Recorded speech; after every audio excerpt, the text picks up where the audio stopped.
Terima kasih untuk Anda yang masih bergabung bersama dengan kami dan di segmen ini kita akan review bagaimana jalannya perdagangan di sepanjang hari ini di mana indeks harga saham gabungan kembali melemah di atas 1% pemirsa.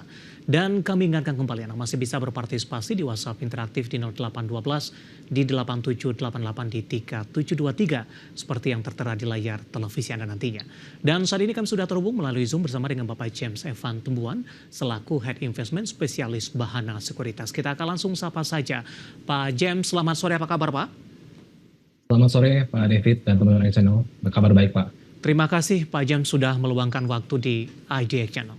Hari ini indeks harga saham gabungan kembali mengalami koreksi yang cukup dalam. Secara intraday pelemahannya sudah di atas 1%, namun support 7.200 masih mampu dipertahankan sampai sejauh ini. Bagaimana analisis Anda, terutama dari sisi teknikal, lanjutan pelemahan di sepanjang perdagangan hari ini, ada potensi kembali ke 7.100-an tidak Pak? Oke, kalau kita lihat sebenarnya pergerakan indeks harga saham gabungan ini sudah terkoreksi cukup dalam 8% total dari 19 September 2024 ya. Nah, kalau misalkan melihat dari level teknikalnya, saya merasa level 7.175 menjadi strong support yang patut dijaga untuk pergerakan dan harga ISG. Karena kalau misalnya kita lihat selama dia masih berada di atas 7.175, ini masih area konsolidasi sih Pak David dan teman-teman channel.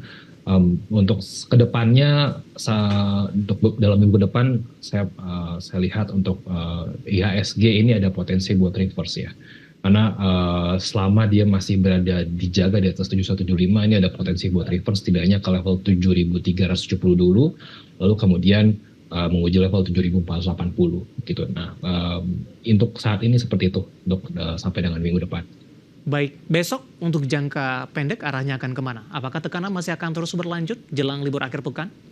Ya, secara indikator stokastik sebenarnya kita lihat ISG-nya sudah berada di area jenuh jual ya atau oversold, sehingga sebenarnya kalau kita lihat dalam beberapa hari ke depan kita akan melihat pergerakannya harusnya ada reversal ya di range level untuk besok di 7.250 sampai 7.325 ya. Baik, sentimen yang berkembang, inflasi Amerika Serikat kembali cukup panas di periode Oktober. Pak James, kemudian indeks dolar US Treasury ini mengalami kenaikan yang cukup signifikan.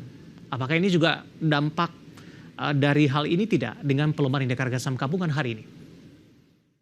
Ya, kalau kita lihat memang selama beberapa minggu terakhir memang masih terjadi outflow dari asing ya. Kalau kita lihat tadi sejalan juga dengan penguatan dolar indeks ya. Kalau kita lihat dolar indeks saat ini berada di level 106.7. Setelah terpilihnya Trump, memang market masih meraba-raba nih ya, apakah gerakan dolarnya ini seperti apa. Memang kalau kita lihat saat ini inflasi US memang menjadi salah satu penanda ya untuk gerakan dari pemangkasan suku bunga. Jadi mungkin kalau dalam beberapa waktu ke depan, saya rasa level inflasi yang saat ini sudah cukup rendah meskipun kemarin ada sedikit kenaikan ya. Tapi saya rasa target 2%-nya itu sedikit lagi tercapai dan mungkin masih ada ruang untuk penurunan suku bunga di Desember sampai dengan awal tahun depan. Baik Pak James, hari ini dengan pelemahan dalam indeks harga saham gabungan, terutama di sesi pertama siang tadi semua sektor tampaknya memerah Pak, kecuali dari teknologi. Hari ini juga masih melaju kencang. Tidak hanya hari ini namun juga dalam beberapa perdagangan terakhir. Dan menariknya adalah sektor teknologi masih melaju kencang meskipun Gotoh hari ini ikut menjadi pemberat indeks harga saham gabungan. Bagaimana analisis Anda posisi dari saham-saham teknologi terutama di sepanjang perdagangan hari ini? Oke, sebenarnya saat ini yang mengerek saham teknologi sebenarnya hanya dua emiten sih sebenarnya ya.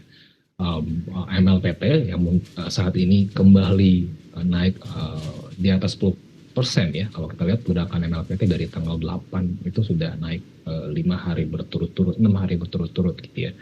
Serta Wi-Fi dan Bukalapak yang mungkin menjadi katalis penggerakkan dari teknologi.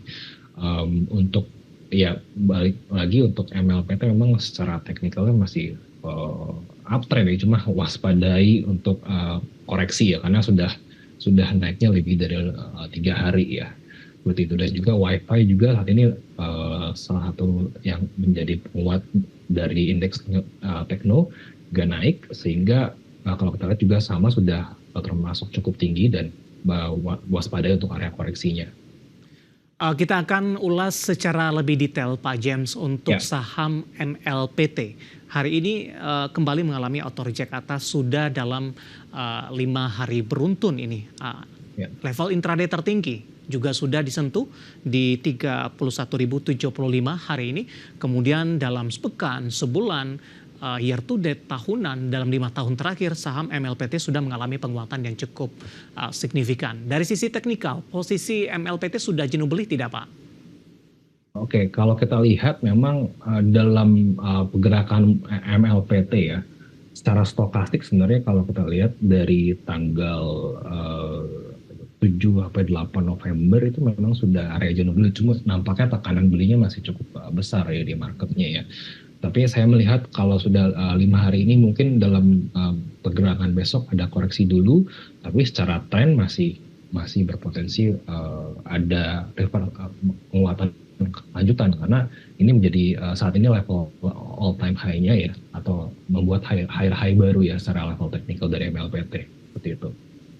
Rekomendasinya seperti apa Pak James, support dan resistennya untuk MLPT? Ya. Untuk saat ini jika sudah pegang dari MLPT mungkin bisa memanfaatkan realized profit sebagian ya untuk saham MLPT. Area supportnya mungkin perlu diperhatikan terdekat di 27.625. Resistensinya kalau saya menggunakan Fibonacci retracement saya melihat di level 33.975 untuk MLPT. Yang baru ingin berpartisipasi untuk MLPT, level berapa direkomendasikan di tengah penguatan signifikan yang terjadi? Yang baru untuk partisipasi di MLPT mungkin tunggu koreksi dulu ya. Kita lihat pergerakan besok kalau ternyata dapat area koreksinya buy on weakness, mungkin bisa di buy on weakness di area 29.000 ya untuk MLPT. Baik, MLPT hari ini menjadi penggerak dari saham teknologi. Posisi ditutup di 31.000. Hari ini juga sempat arah kembali untuk 5 hari beruntun, intraday di 31.075. Bagi yang sudah ambil posisi tadi direkomendasikan untuk private taking sebagian, support dan resisten yang bisa diperhatikan di 27.625, resisten hingga ke 33.975, dan bagi yang perlu ambil posisi bisa direkomendasikan untuk turun terlebih dahulu, ambil posisi di 29.000 untuk MLPT. Dan lagi-lagi keputusan investasi tetap ada di tangan pemirsa IDX Channel. Kita bergeser ke Gotoh Pak. Hari ini kembali tertekan, tadi sempat menguat ke level 68. Analisis Anda untuk Gotoh di tengah fluktuasi harga yang terjadi? Iya, memang kalau kita lihat saham Gotoh dari awal bulan ya, dari Oktober 2004 itu menguat dari level 59, sempat tertinggi di tanggal 74, kemudian koreksi lagi.